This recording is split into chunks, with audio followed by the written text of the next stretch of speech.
Hello बच्चों, let's see the question. In spermatogenesis, reductional division of chromosomes occurs during conversion of one is primary spermatocytes to secondary spermatocytes, second is spermatogonia to primary spermatocytes, and the third one is spermatid to sperm, and the fourth one is secondary spermatocytes to spermatids. देखिए question में बोला गया है कि spermatogenesis के process में reductional division में हम देखते हैं कि रिडक्शनल डिवीजन कब होता है। तो देखो इस क्वेश्चन के अंदर अगर हम की कंसेप्ट के बारे में बात करें तो हमें पता होना चाहिए अबाउट द स्पर्मेटोजेनेसिस प्रोसेस। तो देखो स्पर्मेटोजेनेसिस होता क्या है बेसिकली। तो देखिए स्पर्मेटोजेनेसिस में हम देखते हैं स्पर्मेटोजेनेसिस में की प्रोसेस में हम देखते हैं जेनेसिस का मतलब होता है फॉर्मेशन और मेल गैमेट स्पर्म के बनने की प्रोसेस को बोला जाता है स्पर्मेटोजेनेसिस, राइट। तो अब देखते हैं स्पर्म के अंदर इनिशियली जो हम देखते हैं प्राइमरी जो जर्म सेल होती है that is the spermatogonium. Spermatogonium is singular and spermatogonia is plural, right. इस स्पर्मेटोगोनिया से क्या फॉर्म होते हैं प्राइमरी स्पर्मेटोसाइट। स्पर्मेटोगोनिया से जो प्राइमरी स्पर्मेटोसाइट्स बनते हैं that is by the division of mitotic division. ठीक है, यहाँ पे स्पर्मेटोगोनिया क्या है डिप्लॉइड सेल है और यहाँ पे प्राइमरी स्पर्मेटोसाइट भी क्या बनते हैं डिप्लॉइड बनते हैं। ठीक है, तो देखो डिप्लॉइड है तो यहाँ पे नंबर ऑफ क्रोमोसोम क्या रहते हैं सेम रहते हैं क्योंकि यहाँ पे कौन से टाइप का डिवीजन हो रहा है माइटोटिक डिवीजन हो रहा है जिसमें नंबर ऑफ क्रोमोसोम क्या रहते हैं सेम रहते हैं।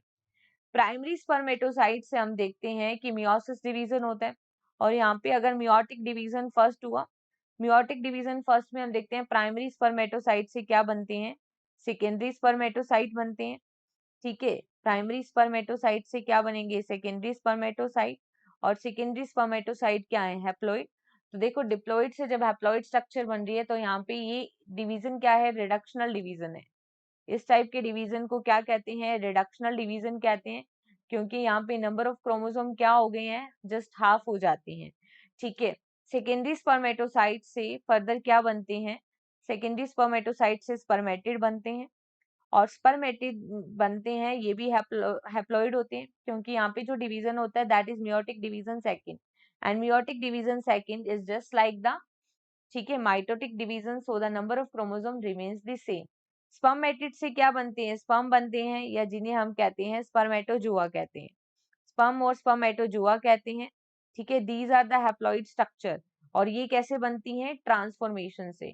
ठीक है, तो ये क्या हो जाती है मोटाइल और ये किससे बनती है ट्रांसफॉर्मेशन से।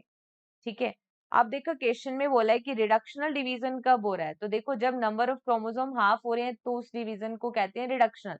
तो देखो जब प्राइमरी स्पर्मेटोसाइट से सेकेंडरी स्पर्मेटोसाइट बनते हैं तो फिर यहाँ पे क्या है रिडक्शनल डिवीजन होता है। तो देखो प्राइमरी स्पर्मेटोसाइट किस में कन्वर्ट हो रहा है सेकेंडरी स्पर्मेटोसाइट में। तो यहाँ पे जो फर्स्ट है वो क्या हो जाएगा करेक्ट क्योंकि प्राइमरी स्पर्मेटोसाइट डिप्लॉइड है सेकेंडरी स्पर्मेटोसाइट हैप्लॉइड है। तो ये रिडक्शनल डिवीजन है। स्पर्मेटोगोनिया से प्राइमरी स्पर्मेटोसाइट बनते हैं तो देखो नंबर ऑफ क्रोमोसोम सेम रहते हैं। स्पर्मेटिड से स्पर्म बनते हैं तो वो ट्रांसफॉर्मेशन प्रोसेस है। सेकेंडरी स्पर्मेटोसाइट से जब स्पर्मेटिड बनते हैं तो ये हैप्लॉइड से हैप्लॉइड बन रहा है क्योंकि मियोटिक सेकंड के अंदर नंबर ऑफ क्रोमोसोम सेम रहते हैं। So according to this concept the finally correct answer is only option 1। Hope you understood this concept. Okay, best of luck.